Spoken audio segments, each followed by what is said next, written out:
Hello YouTube, this is Neon, and today the title of my talk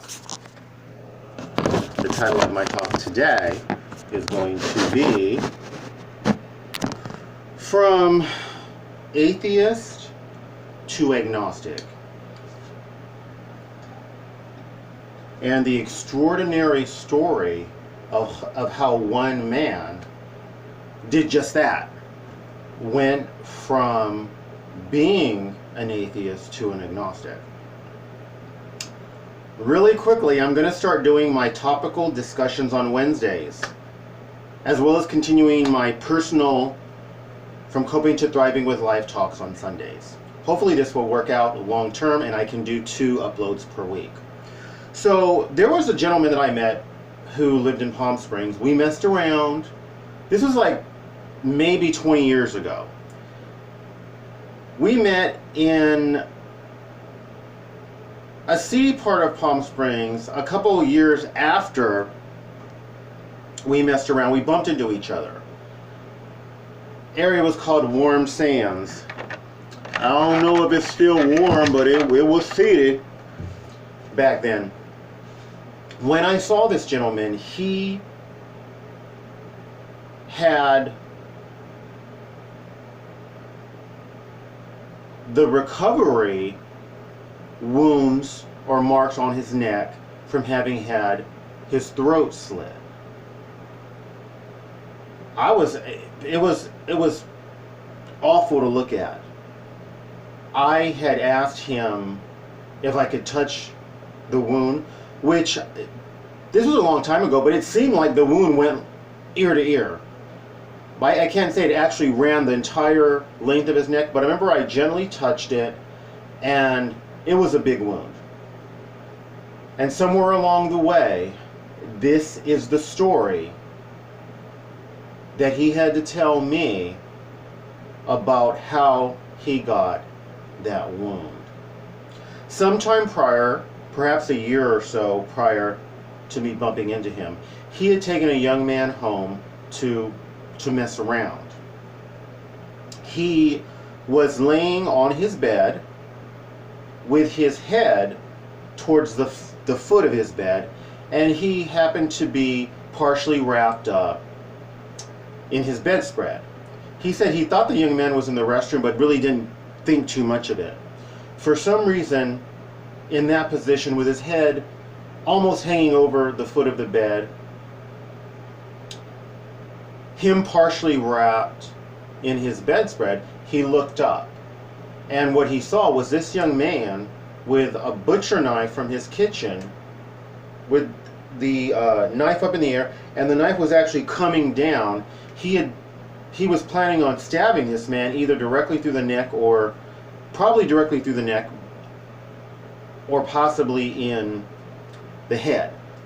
It was clearly his intent was to murder this gentleman.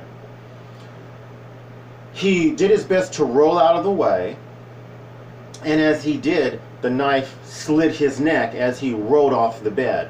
As he did so, he held the bedspread to him and kind of half rolled into the bedspread, and simultaneously pressed the bedspread to his neck, where of course he was profusely bleeding.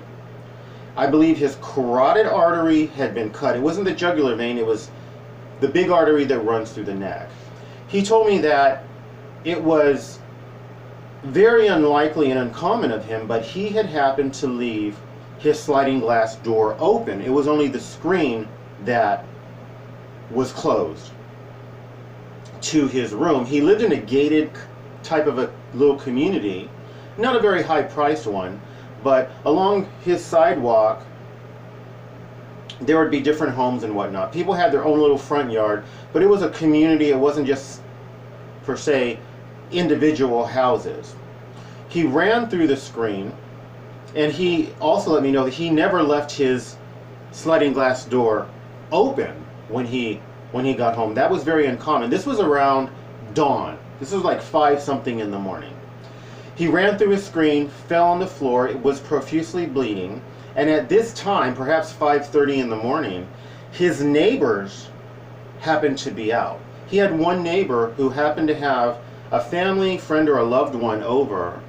They were up early in the morning and they were having coffee. They happened to have their cell phone there while they were having coffee, and this neighbor normally is not up at this time and normally not outside, sitting by their front door, at this time of the morning. So they saw him, they saw the profuse bleeding. The young man at this point took off and escaped. They called 911. It just so happened that 2 paramedics were literally a couple of blocks away, getting their coffee, starting their morning shift. They were able to get to him. These EMTs were able to get to him within minutes of his having his neck sliced. And it was because they just happened to be getting coffee at a convenience store that was 2 blocks from where he lived. There had been a doctor who was giving classes on how to treat these kinds of wounds at the hospital that they took him to. Basically saying that if a person is treated quickly and in the proper manner, there is a chance of survival for someone who has their neck cut in this manner, where even the carotid artery is gashed open. This doctor, who had been scheduled to go home like an hour and a half early, just coincidentally happened to stay late. And this was the doctor that attended him. And this doctor was able to repair that artery, stop the bleeding, and save this man's life. This man lost, I believe it was half or over half of his body's supply of blood, meaning he probably lost over 1 gallon of blood. He had to have half or over half of his body, his blood, replaced through blood transfusions. He was in a coma, I believe, for 3 to 4 days. And even all of these circumstances taken into account, his chances of survival were not that great. And yet he survived and he came out of the coma.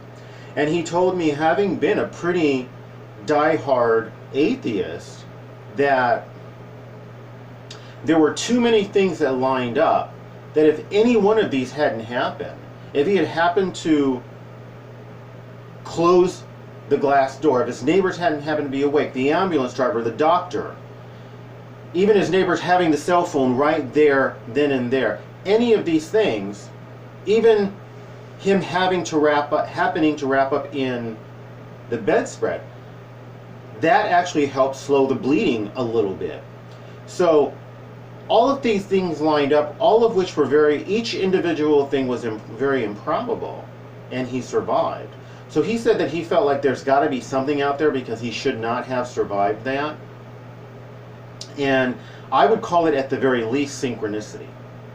But he would say there's some force or some kind of power out there that had to have played a role, because he knew in his heart that he should not have survived that. And that's the story of how this gentleman went from being atheist to being agnostic. If you like this video, please like, subscribe, share, comment, watch a commercial, recommend my videos. Do one or more of those things. Thank you. Best wishes.